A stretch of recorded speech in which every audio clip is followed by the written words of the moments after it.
Hello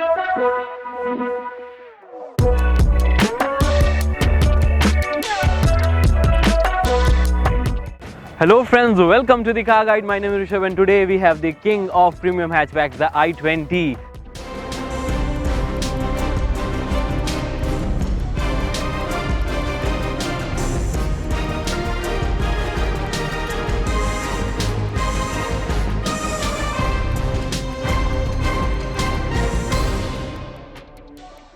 हर बार की तरह आपके लिए एक्सक्लूसिव कंटेंट लेकर आते रहते हैं, चाहे हो वो क्रेटा, चाहे हो सेल्टोस, सोनेट, अर्बन क्रूजर या फिर ब्रेजा तक हमने कवर किए।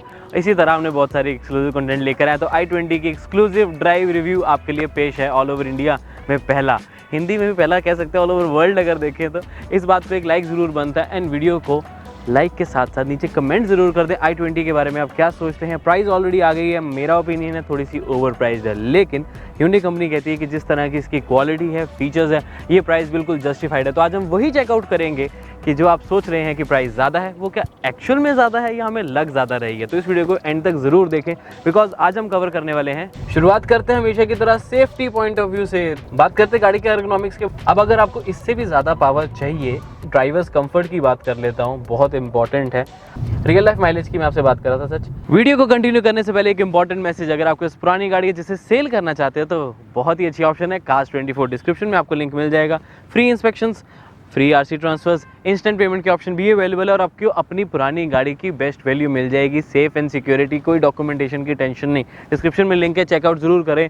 और अगर अभी बेचने का इरादा नहीं भी है ना, तो गाड़ी की वैल्यू तो जान ही लो, इंस्पेक्शन तो करा ही लो, डिस्क्रिप्शन जरूर चेकआउट कर लें। अब आज मेरे पास थोड़ा सा टाइम कम है, तो मैं सारा टाइम अपना ड्राइव पे फोकस करना चाहता हूँ। इसीलिए जो वॉक अराउंड है, क्या एलॉय व्हील्स हैं, क्या लाइट है, क्या आपको इंटीरियर में स्पेस मिलती है, फीचर्स वगैरह हैं, वो कल रिकॉर्ड की थी, तो वो वाली क्लिप्स ही यहाँ पर लगा देता हूँ। लेकिन एंजॉय इसको ज़रूर कर लें, सारी डिटेल मिल जाएगी।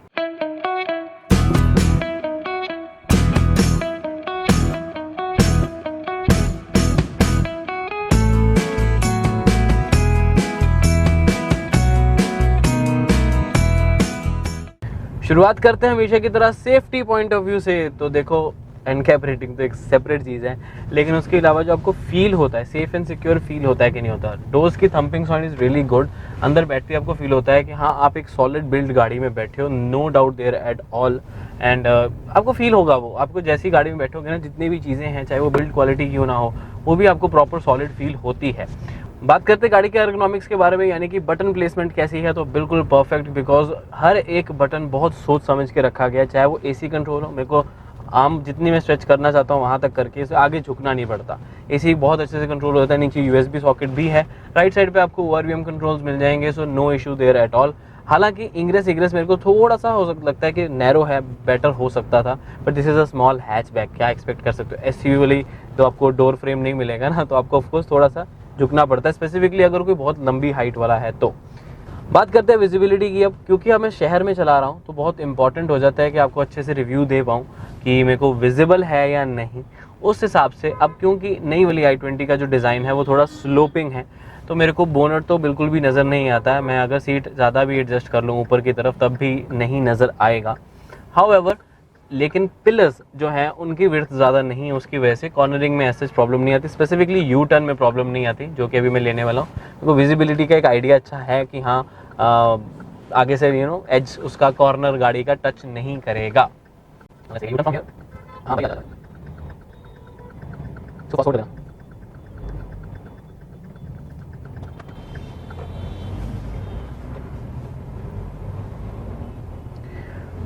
विजिबिलिटी में एक और इम्पॉर्टेंट पॉइंट होता है ORVMs एंड IRVMs। ORVM जो है इसके थोड़े से स्लीक हैं, वो कई लोगों को लग सकता है कि विजिबिलिटी थोड़ी सी कम रहती है, हालांकि रोड की प्रॉपर मिल जाती है। यहाँ कोई बड़ा व्हीकल आ जाता है तो उसकी हाइट वाइज इतना नहीं दिख पाता है, लेकिन IRVM बिल्कुल सही प्लेस्ड है। पीछे की विंडो का साइज़ बिल्कुल सही है, जिसकी वजह से यहाँ से मेरे को बहुत बढ़िया व्यू मिल जाता है पिछली रोड का, no issues there at all. इससे नेक्स्ट पॉइंट आ जाता है जो मेरे को बहुत ही इंपॉर्टेंट है, मेरे को लगता है स्टीयरिंग। अब क्या है कि i20 एक ऐसी गाड़ी है जो सिटी एंड हाईवे दोनों के लिए बनी है, और जब अगर अभी इस टाइम पे मैं एक हाईवे पे हूँ एंड मैं उसको चलाना चाहता हूँ, तो स्टीयरिंग फीडबैक मेरे को हाईवे पे कैसा मिलता है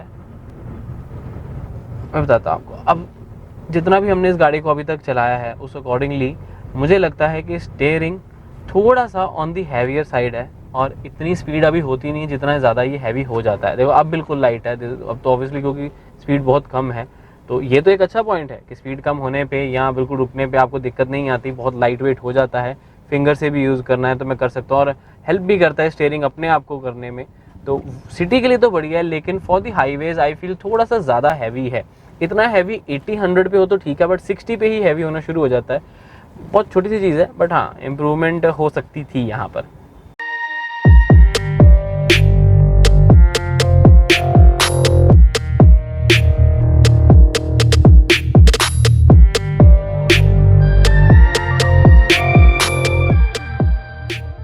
अभी आपसे उतनी देर जितनी देर हम रुके हैं, ड्राइवर्स कंफर्ट की बात कर लेता हूँ, बहुत इंपॉर्टेंट है। यहाँ पर मुझे ऑफकोर्स कोई इलेक्ट्रिकली एडजस्टेबल सीट्स तो नहीं मिलती हैं, लेकिन सीट्स की वैसे क्वालिटी बहुत अच्छी है। एंड हम काफ़ी अच्छी प्राइस भी पे कर रहे हैं इस क्वालिटी के लिए। i20 में ये अच्छी कि हर एक चीज़ की ना क्वालिटी आपको बहुत अच्छी मिल जाएगी। Now same goes for the seats, काफ़ी कंफर्टिंग है, काफ़ी हगिंग है, एंड आपको अच्छा सपोर्ट मिल जाता है। कोई ज़्यादा हेल्दी भी होगा उसको भी ज़्यादा दिक्कत नहीं आने वाली, हालांकि बैठने में शायद दिक्कत आ सकती है, बट कंफर्ट वाइज दिक्कत नहीं आएगी।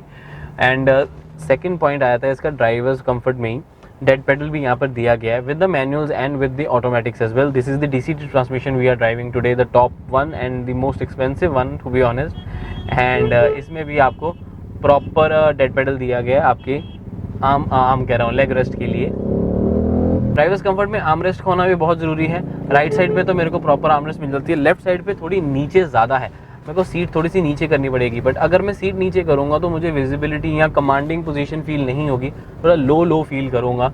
एंड बट हाँ, उसकी वजह अगर लो करूँगा तो आराम से मेरे को एल्बोज मेरी रेस्ट यहाँ पर कर जाएंगी। तो drivers comfort wise 9 out of 10 या 8.5 आउट ऑफ 10 में दे सकता हूँ। सीट्स बहुत अच्छी हैं। गाड़ी के सस्पेंशन के बारे में तो काफ़ी डायनामिक नेचर की आपको यहाँ सस्पेंशन मिल जाती है, क्योंकि हाईवेज पे काफ़ी स्टेबल है। क्योंकि अभी जब हमने इसको हाई स्पीड्स पे 100 भी टच किया तो मेरे को काफ़ी स्टेबल लगी गाड़ी, स्टीयरिंग में बिल्कुल सही रहता है। जहाँ पर मुझे थोड़ी सी इंप्रूवमेंट लगी वो है इसकी सॉफ्टनेस पर।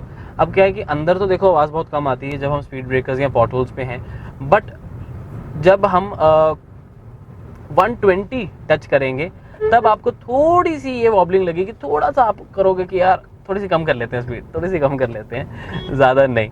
तो उतना बड़ा कोई ड्रॉबैक नहीं है, छोटा सा ज़रूर है ये, हालांकि होना नहीं चाहिए। i20 पहले वाली की जो सस्पेंशन या स्टेबिलिटी थी, सिर्फ सस्पेंशन ओवरऑल नहीं कहूँगा, स्टेबिलिटी थी वो मुझे थोड़ी बेटर लगती थी, थोड़ा सा फ़र्क है आई फील। इससे आगे अगर हम बढ़ें तो आपको बताना चाहूँगा इसके ट्रांसमिशन के बारे में, which is the DCT transmission, the most superior transmission Hyundai has ever offered to us. काफ़ी गाड़ियों में आने लग गई हैं अब तो इनकी।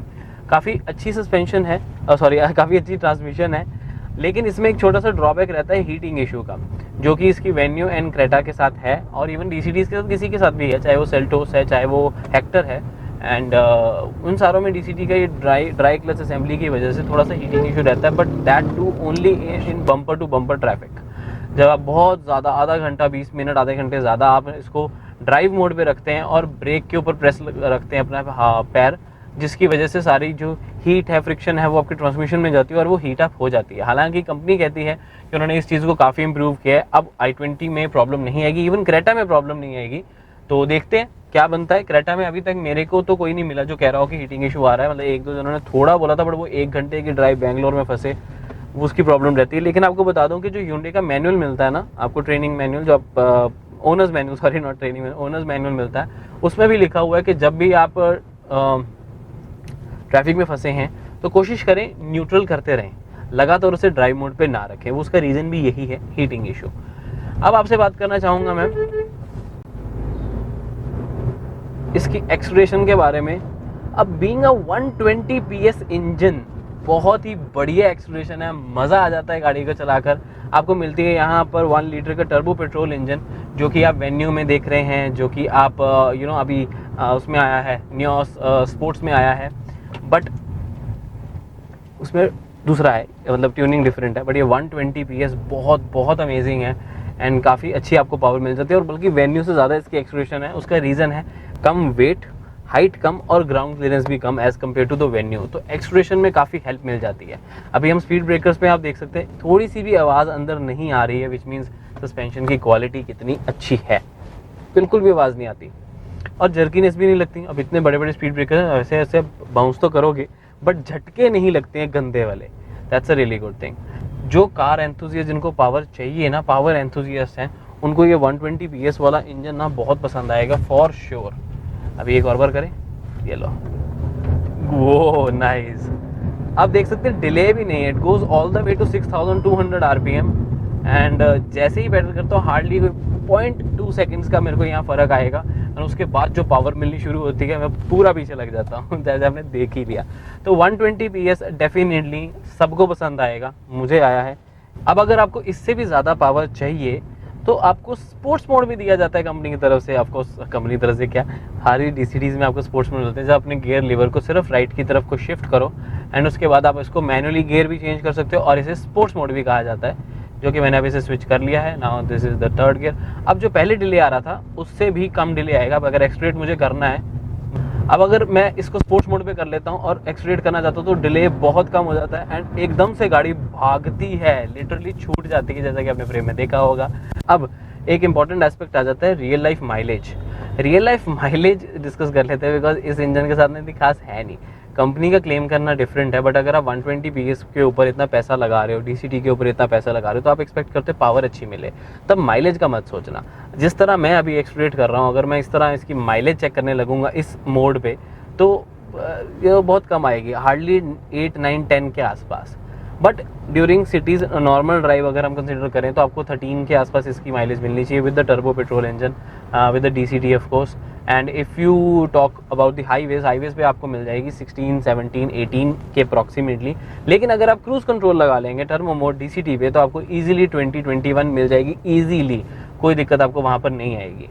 हालांकि this is just an estimate, क्योंकि अभी तक हमने इसको प्रॉपर एक लॉन्ग रन पे नहीं लेके गए हैं i20 को। होपफुली नेक्स्ट वीक तक मैं वो ले जाऊंगा, तब आपको मैं एक बेटर आइडिया दे पाऊंगा कि इसकी माइलेज कैसी है। तो उस वीडियो को ज़रूर देख ली, मिस ना करें। Subscribe and bell icon is really important, वाले काफ़ी इंपॉर्टेंट हो जाता है यार। आप मोटिवेशन ही इन चीज़ों से मिलती है कि जब सब्सक्राइबर्स बढ़ते हैं।